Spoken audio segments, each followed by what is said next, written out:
Hello. Barbara, are you there?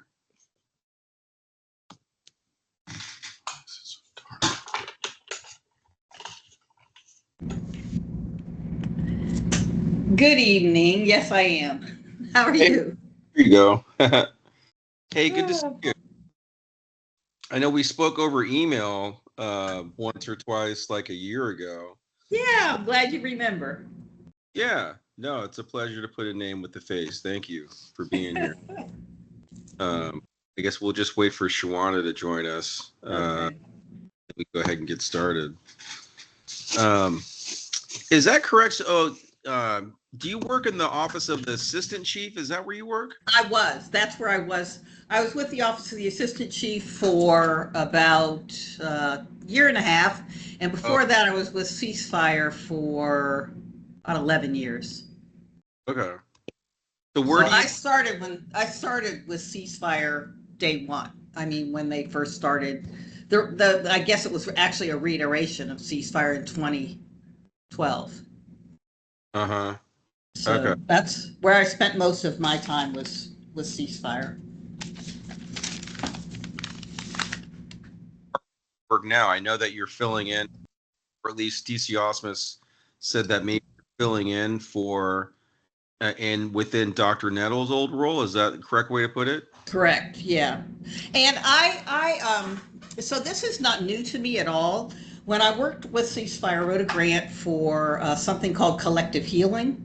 And what we were trying to do is we were trying to do the next step after procedural justice, which allowed us to, it was to build trust, it was to identify trauma in the community, it was to is somebody making faces at you? I lost the audio. Her just was walking out the door making faces. Oh. You gotta love that. So the wellness unit in 2015 was given money. It was actually 100 Black men went to council. I don't know if you know the history. Went to council and said, "Look, police need mental health care, and they need to be, tested every so often." Good evening. Hi, sorry, my background is acting strange, so that's why I was delayed, but you can still see me, so I it's can okay. see you. I'm Barbara DeSalvo. Hi, good to officially meet you. Yes, you too. I was just explaining how I ended up in this role, that I've actually been involved with wellness since 2015.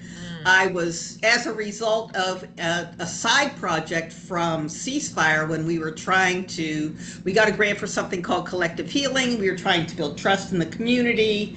I'd be able to train our officers so they could recognize trauma and know how to properly respond and all of that. But what we ended up finding out that we needed to pay some attention to ourselves, that we had our own set of problems that had to be corrected before we could go out and identify things in the community.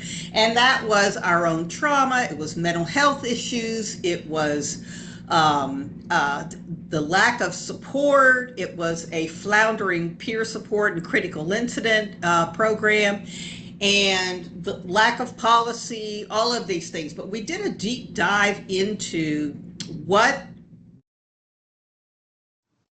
the obstacles were, what the challenges were, and we did a survey of we actually hired Urban Institute to do the survey and analyze the survey for us. And you all will be able to appreciate this. The survey that we did had a 70% response rate. Yeah, I mean, that is unheard of. The average, I think, at the time was about 17% for employee surveys. 70%, which the way we interpreted that based on what the results were and what people's responses were, was that we needed to, physician heal thyself kind of thing. So that's how we ended up identifying some of our goals for wellness itself. We started writing grants, everything that we had up until, well, the last grant that we got, large grant, was from the BSCC. And what we did, I was involved, the entity that oversaw this project was the International Association of Chiefs of Police. And so that's, even though they're not really a standards bearing body, they do offer a lot of resources and templates for policies and procedures. They offer free training, subject matter experts, all of that. So we did it through that entity. They more or less managed it. And a lot of things were happening at that time. There was attention being paid on the national level to mental health and wellness for officers. Now, we tried to expand that to law enforcement personnel, because we know dispatchers are the real first responders, and they are, I mean, it's clear just by our numbers, you know, people don't stay. It's a really, really stressful job. And the PETs, the crime scene technicians, same thing. I mean, very, very stressful job. So we expanded it to law enforcement personnel, period. We went to the Congress with the backing of the International Association of Chiefs of Police, with their backing. 5 states, or five agencies started this. Luckily we were one, and went to Congress and said, we need funding for this. You have to pay attention to this. The data says it reduces trauma. It improves relationships with the community. It reduces incidents of mental health breakdowns. Even in the numbers of people that stay with, you know, law enforcement agencies, it affects that. Workers' comp, days off, sick days, all of those things. Wellness units. Let me say this: a well-managed, well-funded wellness unit affects all of those things. One of the things that any of this that interests you, I can, you know, we have data that is, you know, kind of shows our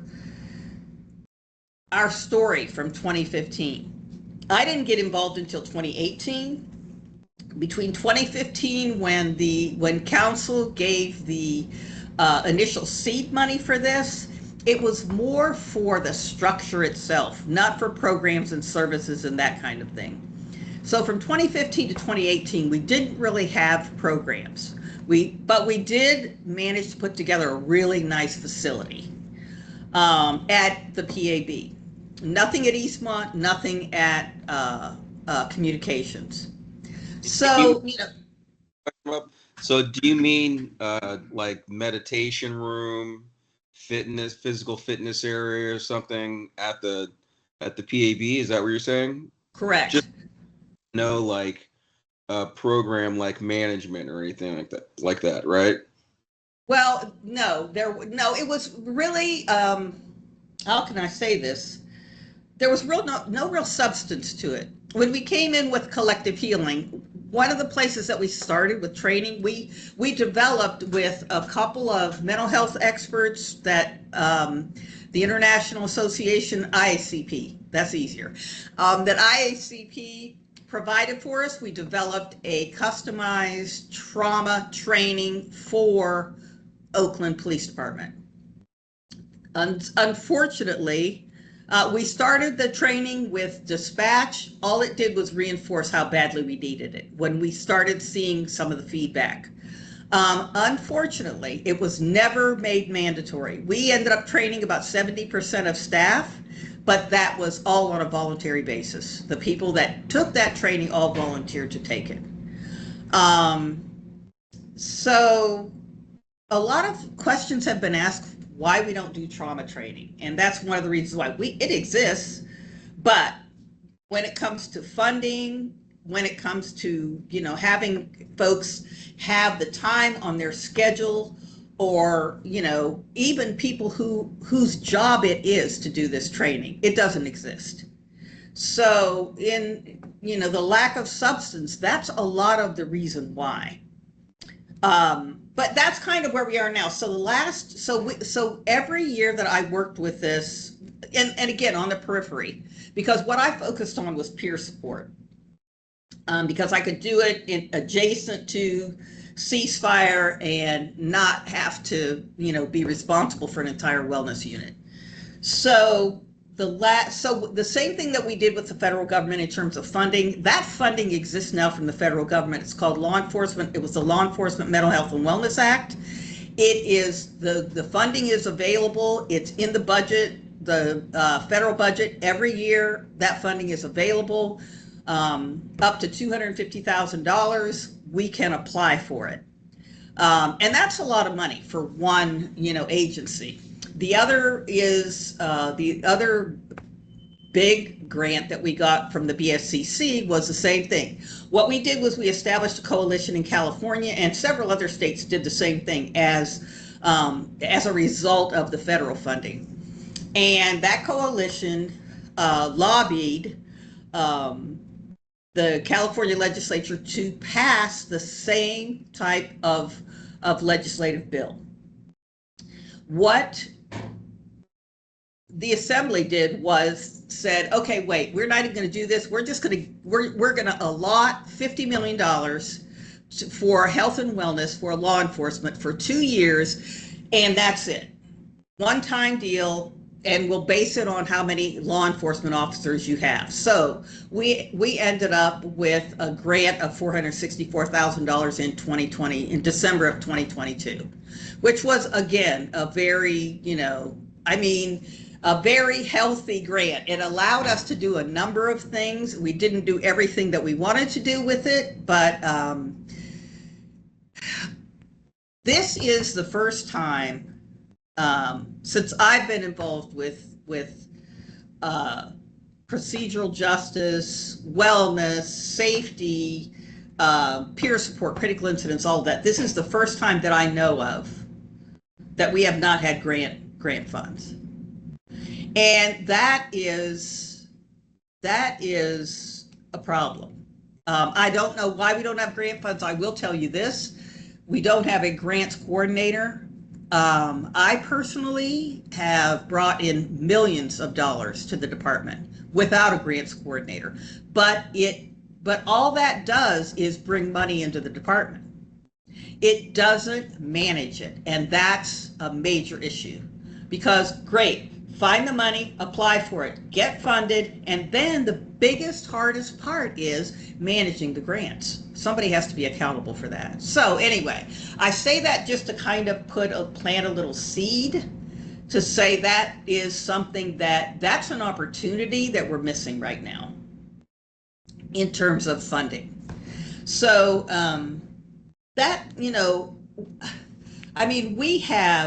we have done newsletters, and this is prior to 2023. We have done newsletters. We did strategic plans. We wrote an entire policy and procedures manual with the help of 4 other law enforcement agency experts around the country. We started a wellness policy. Actually, what we did was we looked at 13 different policies related to wellness in the department to decide what needed to be upgraded, what needed to be written. So we focused on just a few, which was lactation policy, a policy for our physical fitness center, peer support and critical incident policy, which that's an update. The other 2 were new. Wellness unit policy, which didn't get written. And I think there was one other one, which off the top of my head, I really can't remember what it is. But I say this to you to say that we have excellent people in the country that we know to reach out to or can reach out to, or that have that provide us with standards for wellness, but that isn't what our problem is. Our problem is having the right people in the right places and having it be something sustainable, and it's not. And I can say this to you because I will just be very honest and say this is my third time working with the wellness unit. The first time being to build it, the second time being to rebuild it right before Dr. Nettles came, and now here we are again. And it does, that if you're continually hitting the reset button, you don't go anywhere. You just kind of stay stuck in neutral. And that's where we are. That's our problem. Sorry, was that too much? Oh.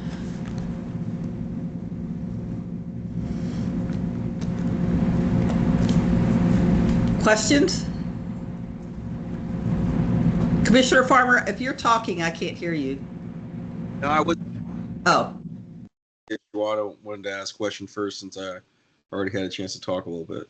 Oh, Oh okay. yeah. No, I really appreciate that context. It gives us a lot of historical context that matters. How do you see? I mean, I just have so many different questions, and I don't even know like which way to start. But do you think? I know when Commissioner Farmer and I met, we're just getting the mental health ad hoc up and running, and there's so many questions I have, and I think we both equally share around how the process is internally now, like how they plan for existing or new trainings or new staff or updating or checking in, or how involved is the mental health, not just like making sure somebody is okay once something happens, but just the education and the continued updates and refreshers to that. So I don't know what happened over the last couple years. I mean, in terms of what the process was or what the structure was, but I know that in the academy, there's a portion of the academy that's dedicated to training about mental health. In terms of what happens after that, I'm not aware of any consistent training that exists for folks that deal with trauma, mental health, PTSD, any of that. I mean, I'm not aware of anything. And that was one of the things I was saying, was that that's part of, with the trauma training. That training it took maybe 6-8 months to design that training, and that was a really good training that was designed just for us by the national professionals. And the fact that it wasn't mandatory is key, because everyone should have had to take that training, because what the training taught was, this is why it was important. The training taught us to recognize trauma ourselves. One of the main things that the dispatchers told us that was a problem for them, we asked this question. This was one of the exercises. How has OPD changed you?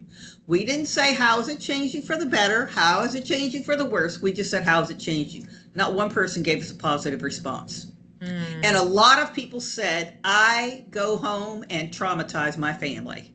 I mean, they actually said that, which means that if you have that in your family, if you're trained to recognize it, at least you can see it in your partner. You can see it in yourself. You can see it in the community. And then the second part of that training taught, what happens to the body itself. I mean, trauma people don't, at least people in our classes didn't really understand the effect that trauma had on every single organ in the body. The last part of that training was now that you know this, if you see that in the community, how do you respond? You don't react to it, you respond to it. How do you respond? And that was, I think, probably that was the key piece, was the practical application of this, whether you won't even do it for yourself.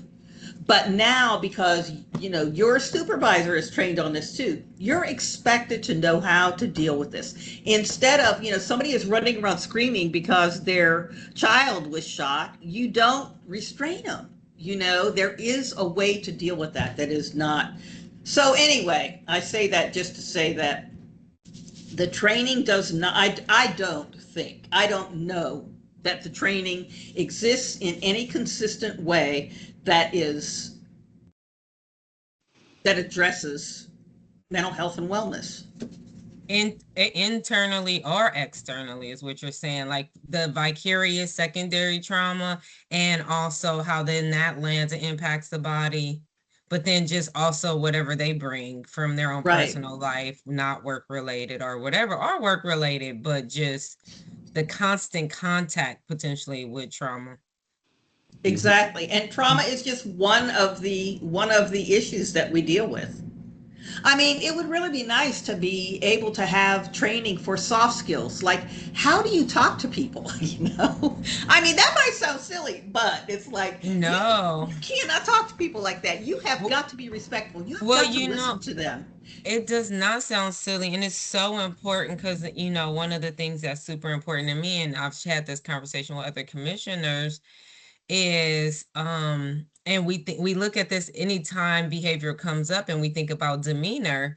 And to me, and I'll say this, and I know this is recorded, but I do think this is a truth, where if, let's say, there's an officer and a civilian and there's a tussle and there's an interaction, in that moment, let's say the person that in the community member ends up getting hurt. Well, like what I know and what I understand, like maybe there's a different way the brain and body is moving, right? So if you're in fight or flight and somebody accidentally gets hurt because you kind of went into survival mode or you had your own response, I think we could look at those things differently. But when we back up and we look at demeanor, and we see how a person, particularly the officer, behaved before there was a physical interaction, that is very, very important. And so to me, demeanor holds so much weight, almost more than the interaction itself. Because if you were kind and patient and all of these things the whole time,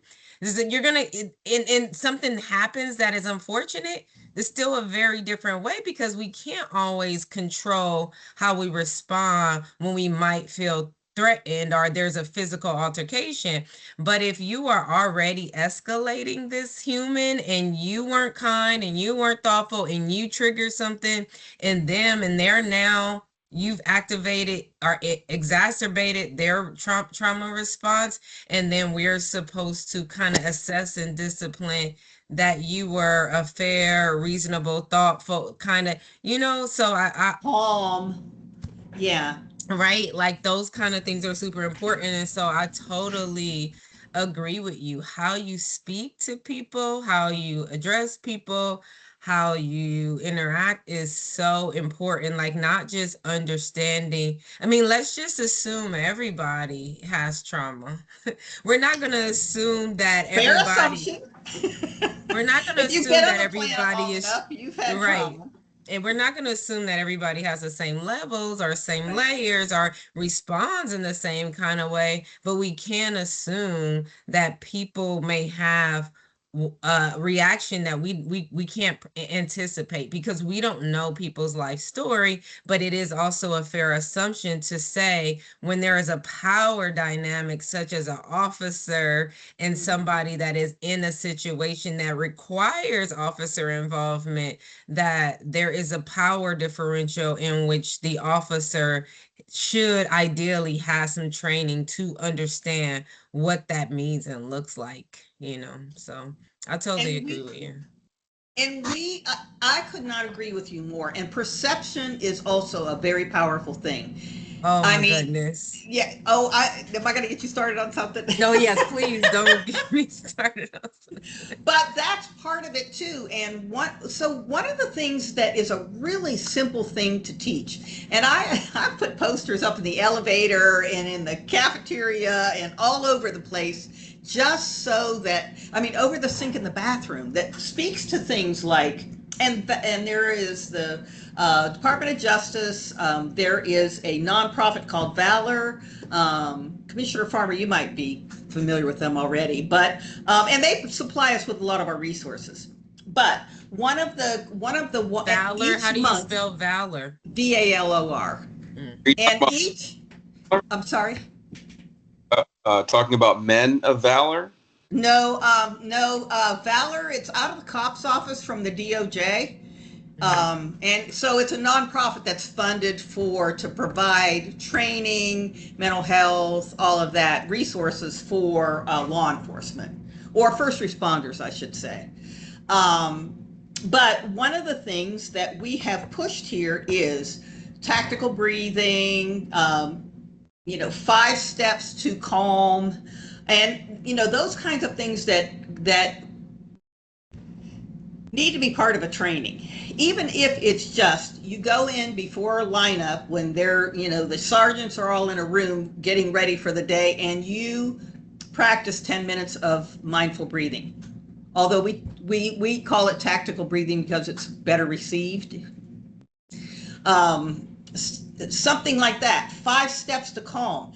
When understanding what happens to the body in a situation like you just explained, understanding what happens to the body, knowing that this is how I can calm myself. I need to be calm. This person is not calm. I need to be calm. And I know that it's possible because I have seen it with officers here that are absolutely amazing. And they can use a particular tone of voice and physical presence that is very calming, that is not threatening at all.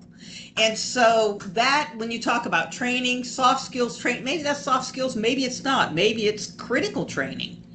That it seems, to some, I know to some people here it's not. I think we're getting a lot better about the stigma of mental health and asking for help, and we have a younger workforce, and I think they're more open to the idea of mindfulness and meditation and all of that, and that's just my observation.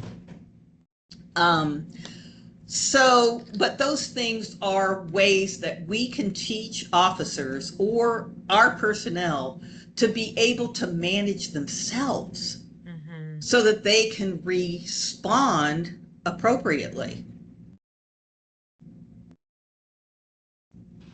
Does that make sense? Mhm. Absolutely. Mhm.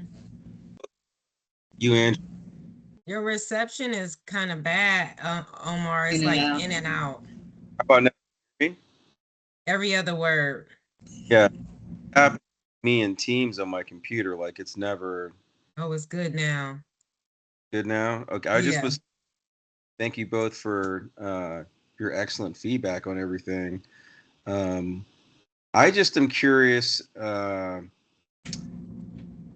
Only mandatory training right now is something that they go through in the academy. But what As far about, as I know.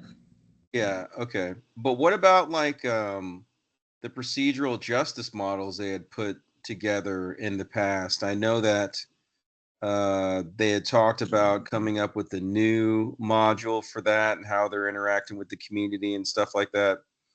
Um, And then I just would love to see, like I've seen what Dr. Nettles, everything that her and that she recommended in the strategic plan they put together within the That past. was. But Uh, I just I'm sorry. everything that that you've referred to, such as the policies that you come up with for around lactation or whatever the subject was.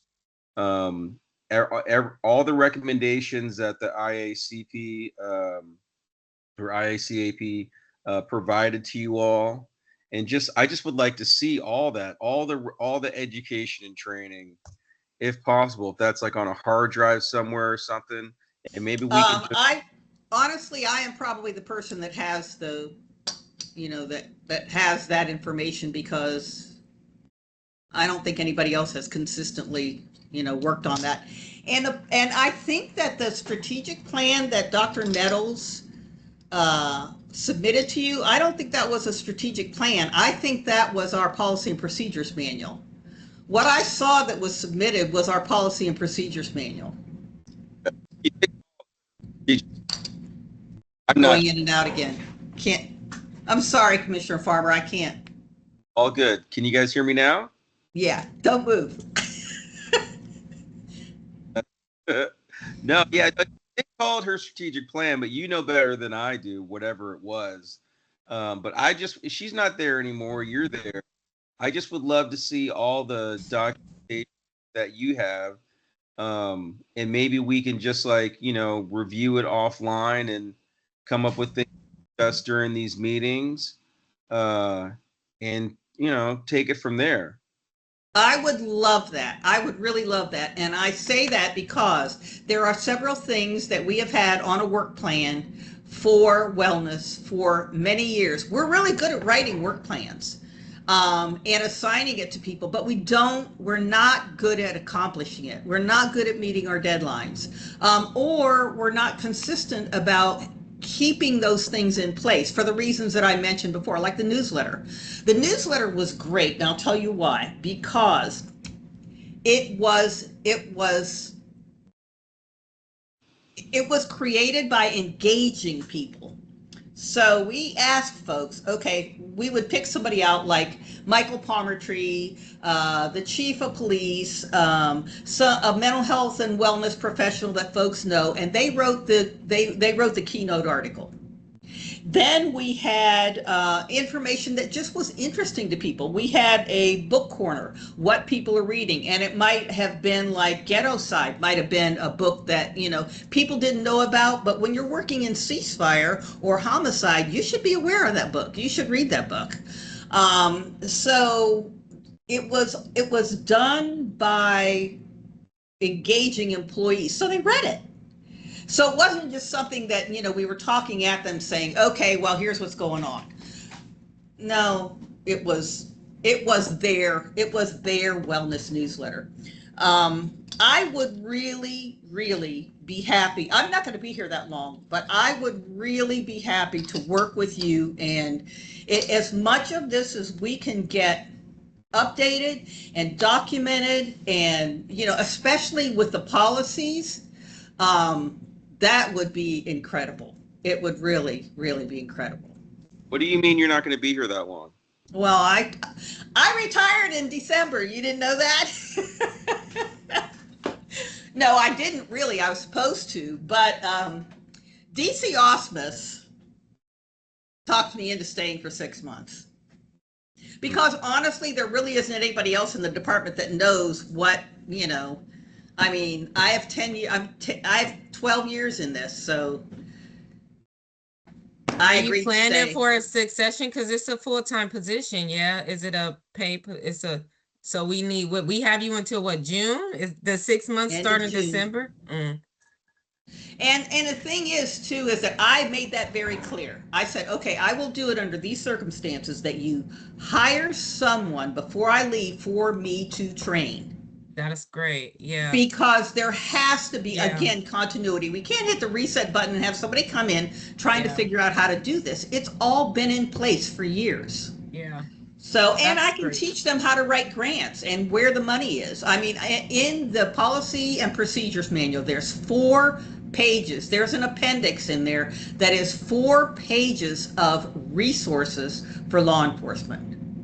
I mean, free training, grants, anything you possibly want. We put that together because it doesn't have to be an issue that we're so used to not having what we need that I think we believe that that's just the way it is, and it isn't.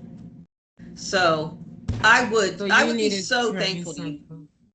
That would be great. And I mean, I think what Omar said is so true. If we, as much as we can collect now while you're here and know and help make some recommendations on what is necessary, that would be phenomenal. if we could write a real strategic plan Yeah. with that would actually, one of the problems that we have here, even though, in the past, this was recommended to us over and over again by Urban Institute and IACP, you have got to keep data. You've got to start collecting data. The grant providers, that's what they want to see. What are you using it for? And then at the end of this grant period, what changes were made as a result of the money we gave you?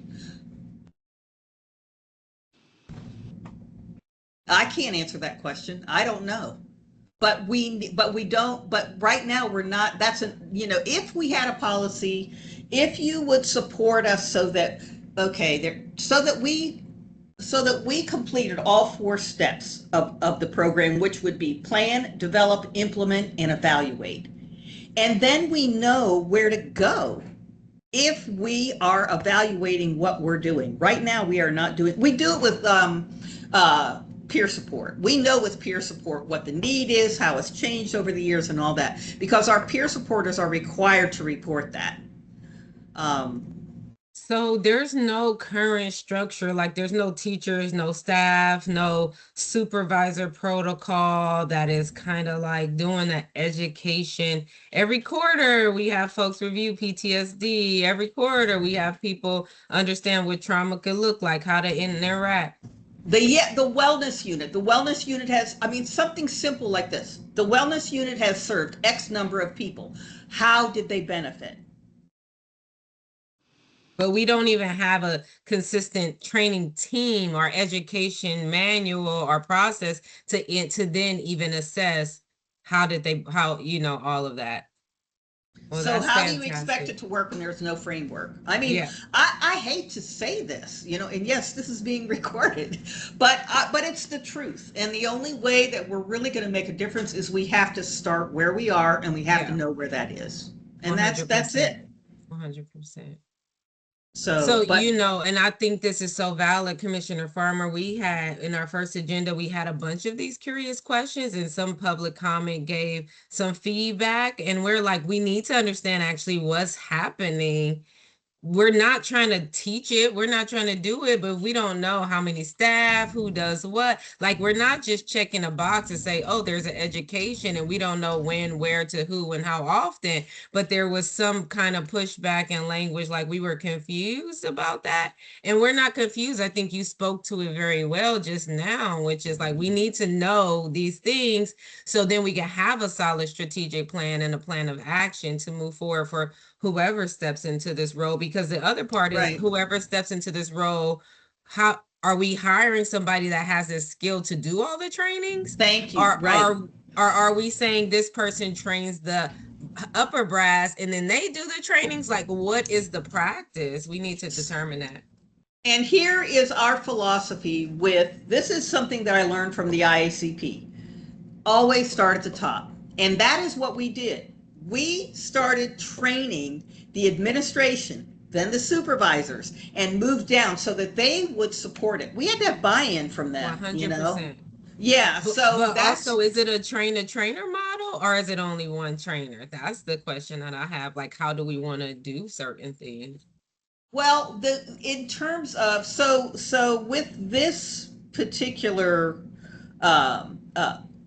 program that I have experience with, we were trained by the International Association of Chiefs of Police, by their mental health professionals that they have on contract. That's who we were trained by. However, a lot of that was for mental health and wellness and safety. But in general, what we do here is the train the trainer course that Post sponsors, provides, certifies. So that's that. So there are, I don't know, I'm not even tell you how many, because then you'll know how old I am, how many years I have in standards and training. That's been my background forever. And somehow, no matter what I did, I always got pulled into that. So, I believe with all my heart that you have got to find a standard that works, and you have got to you have got to have performance standards, which again, how do you measure your progress? How do you measure your success or correct what needs to be corrected if you have no performance standards? And the wellness unit does not have performance standards. So all of those things, again, I just say this to say that I would be so happy to work with you both. And Commissioner Farmer, I know we talked about with the policy and procedures manual, we talked about the lack of attention to veterans. Yeah. And that there needed to be something very specific that addressed the needs of that population. So Right. even, those kinds of things need to be, part of what we're doing, that even with good policy and procedures manual, we don't, that is not addressed. Yeah. Thank you for bringing that up. As a veteran, like I've seen this same problem in the military, and just like the International Association of Chiefs of Police said, you got to start at the top and it's got to make its way down. That's the only way to improve the culture or something like this. And with the suicide within the veteran community, that's a topic of paramount importance to us.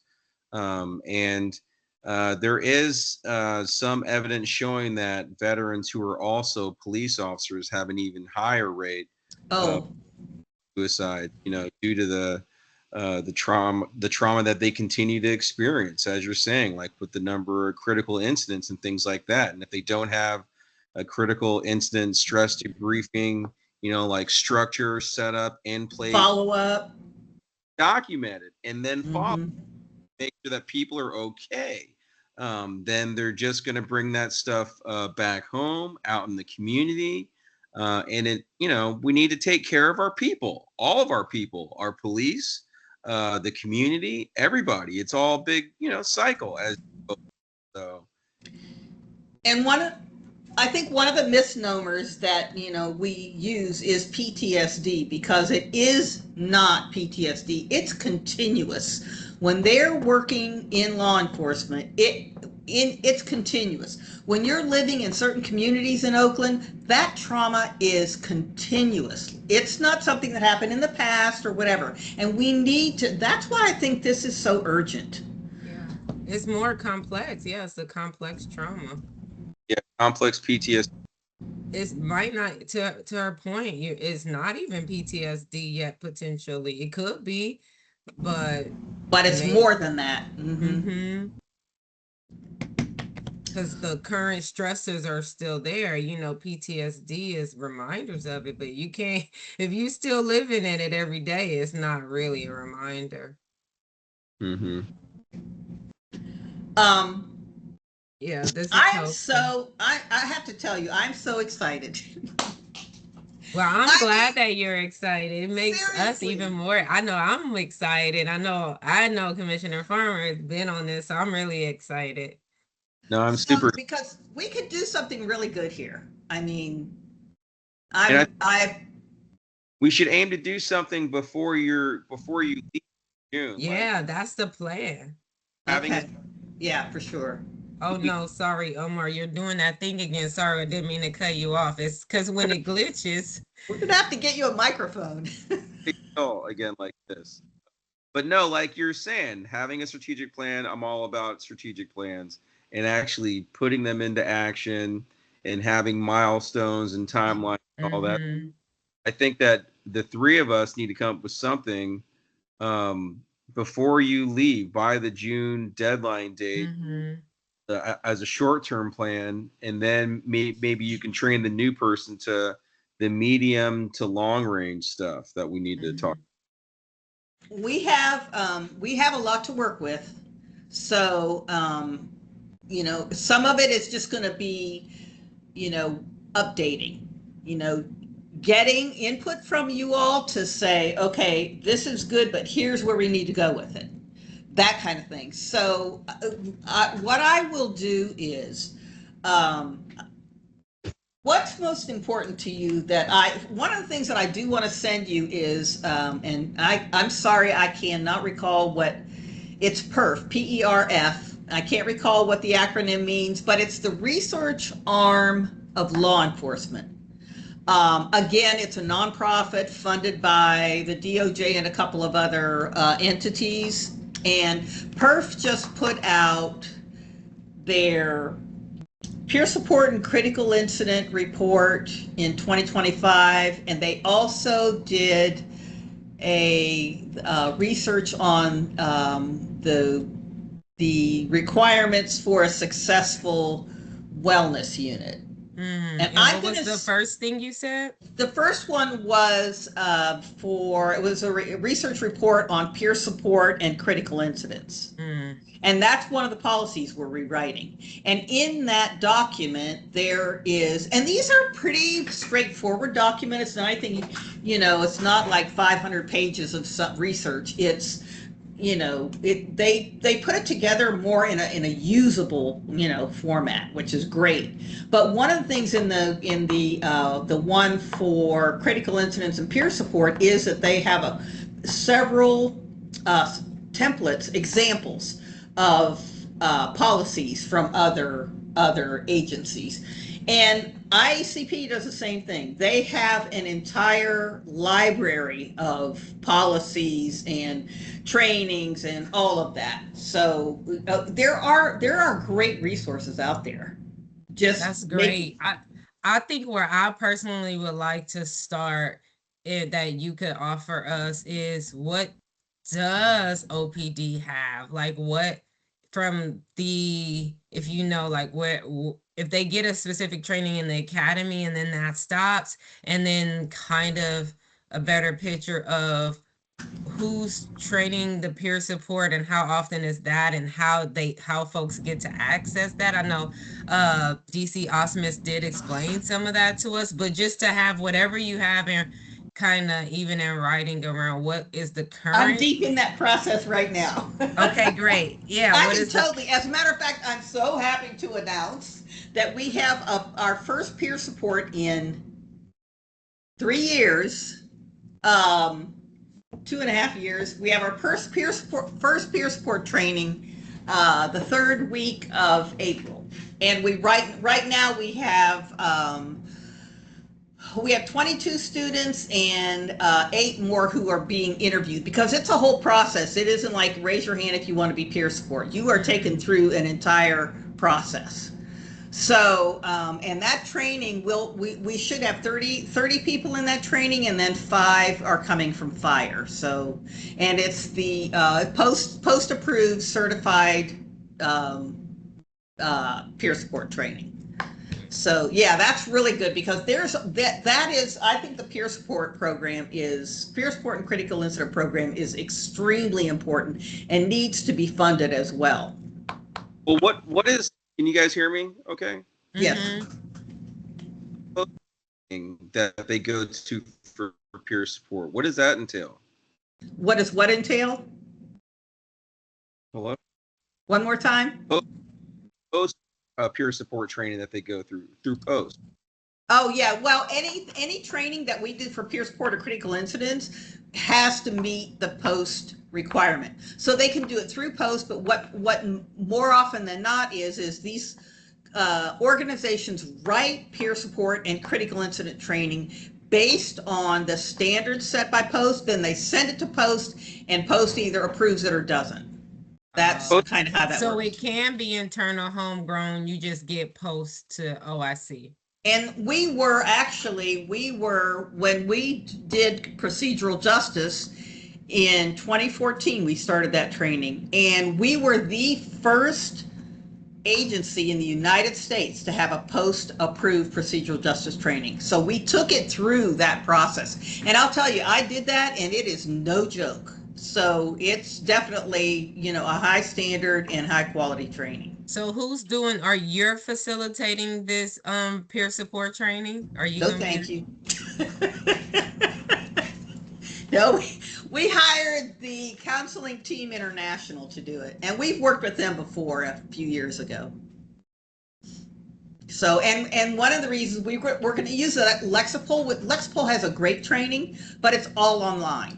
And it's independent study. And when you're as you can imagine, when you have this many employees, and we'll have like 55 peer support folks, they don't even know each other, so we want them to start out. I mean, there's some certain bonding that happens in the academy, and we want them to be bonded to each other. So we wanted to do it in person. So this will be in person. I will also tell either one of you are more than welcome to come and sit in on that, part of that training if you want, or wow. whatever. How long is it?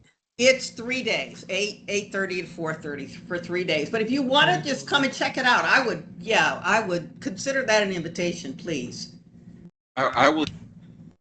I've gone and I sit on another committee where BART PD, and sometimes they invite us to the training, and I've gone to a little bit of that. So it's helpful context.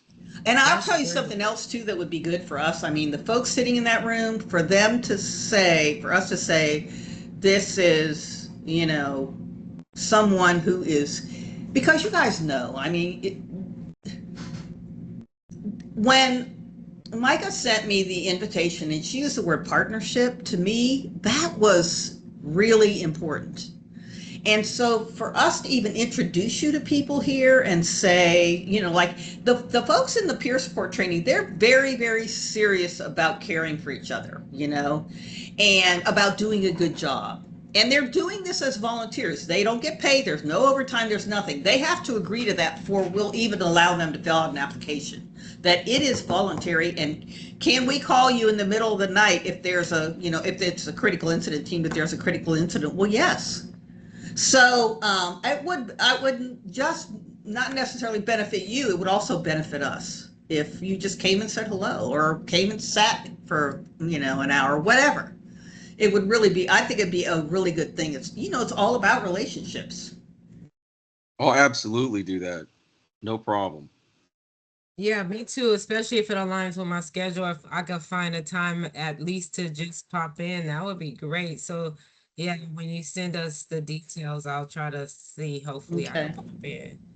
And this is making me so excited. I have so many ideas. I have so many thoughts. Good. I mean, I am flooded with them. I've been doing a training recently that I created around a trauma-informed leadership, trauma-informed kind of super, like dealing with conflict, like when you kind of like a peer support or a supervisor model or something. And what you said really stood out, because one of the very first steps is perspective, understanding someone else's perspective. And so you really just made me think like, wow, I wonder how this could be modified specifically for officers. And even if there's something with the post standard that is out there, or if I could create something and then have it go through the post standard of requirements. I can help you with that, seriously. Like, because I have some stuff that could be really, really good. So yeah. Well, let me tell you something. What I tried to sell after procedural justice was collective healing. After collective healing, and these things go in trends, right? There was something called trauma-informed policing, and that is what I tried to sell to OPD, was trauma-informed policing. I wrote a whole plan and did a presentation, but guess what happened? Hit the reset button because we got a new police chief. And so it just kind of like fell by the wayside, Yeah. But what you're talking about it from a different perspective. I'm more an external. I'm talking about it internally, and, marrying those two, that's the ticket right there, because trauma-informed policing is not that complicated. It's policing with the awareness about 100%. Trauma. 100%. So this gets better and better. I mean, I'm excited. I know I'm not screaming, but this is my excitement face over here. Like, I'm really excited. Like, and like I create, like in my day job, I create so many resources and materials and certain things like this. And so, yeah, so I feel super inspired to be like, how could we also like utilize while I'm here on the commission and commission myself as a tool, but more importantly, to what Omar already said and to what I totally agree with. Like whatever we could get done while you're still here, you have all of this knowledge, whatever we could get from you, whatever we can create with all of our levels of expertise and commitment. I think is phenomenal. I'm excited. Me too. And I will tell you too, you mentioned procedural justice. I know there's something going on with that. There was a whole, I don't know what. And I actually wrote a retrospective about procedural justice because no one here could understand exactly what had happened with that project. And there was a lot of misinformation going around. But anyway, I do know that Dr. Beckman kind of took that project over. I don't know what has happened with it or whatever. I didn't keep up with it, but I can find that out too, where that is and what, you know, what the intent is and what the practice is for it. That would be great. I know that that was kind of like one of former chief like pet projects maybe. Whose pet project? Oh, Armstrong. Yeah, well, yeah, because he was involved with procedural justice from day one. The day we got that grant, he was in the classroom with us. I mean, helping us develop that, and he was one of the instructors. And I didn't know he had a sense of humor until he started teaching, but he does. But yeah, he was very involved in that. Through its maturity, I'll say.